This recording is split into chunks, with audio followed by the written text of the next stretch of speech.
दोस्तों, आज आप देख रहे हैं कि पश्चिम बंगाल में भाजपा के समर्थन में लोग किस प्रकार से उनके रैली में जा रहे हैं, उनका झंडा ढो रहे हैं। लेकिन क्या आपको लगता है कि यदि इस प्रकार से जो माहौल था पहले से पश्चिम बंगाल में, जब कोई टीएमसी को छोड़ा करके किसी भी पार्टी को समर्थन करता था, बीजेपी को समर्थन करता था, तो टीएमसी के गुंडों के द्वारा उन्हें पीटा जाता था, मारा जाता था।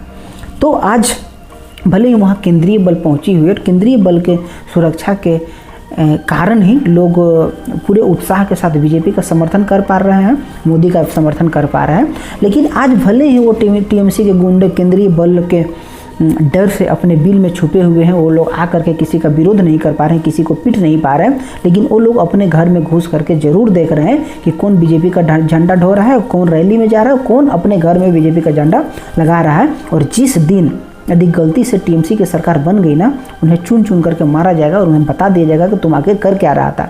क्योंकि पहले देखा जाता था कि कोई भी यदि बीजेपी का समर्थन करता तो उसे मार दिया जाता, तो उसे घर को जला दिया जाता था और न जाने उसके साथ क्या क्या सलूक किया जाता था। आज ऐसा है कि यदि बीजेपी जीतती है तो बीजेपी को उससे ज़्यादा कोई मतलब नहीं है।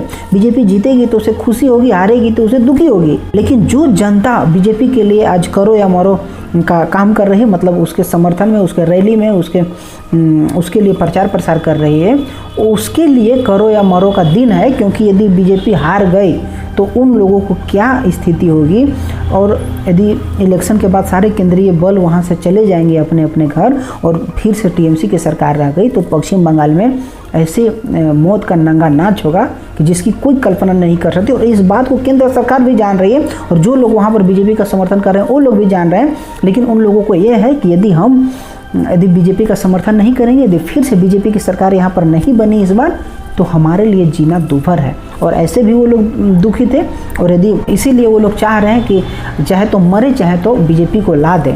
और आप जानते हैं कि बहुत सारे ऐसे डायलॉग बोला जाता है कि यदि किसी को छेड़ो मत और छेड़ दिया तो उसे छोड़ो मत। और इसी प्रकार से वहाँ की जनता इस बार काम कर रही है कि उन्होंने ममता बनर्जी के गुंडों को, ममता बनर्जी को छेड़ दिया है।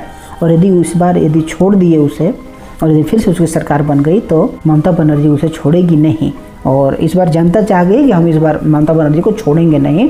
और बहुत सारे ऐसे कांड होगी जो कि हम कल्पना नहीं कर सकते, आप कल्पना नहीं कर सकते।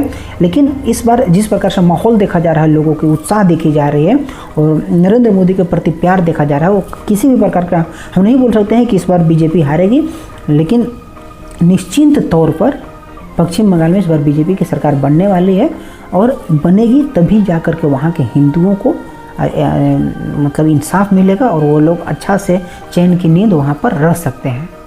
तो ठीक है दोस्तों, आज चलते हैं। आज के लिए इतना ही, और आगे आने वाले वीडियो को देखने के लिए आप हमारे चैनल को सब्सक्राइब करें और लाइक भी कर दें, ताकि हमारा मनोबल भी ठीक ठाक रहे, बढ़ती रहे। तो ठीक है, चलते हैं। जय हिंद, जय भारत, भारत माता की जय।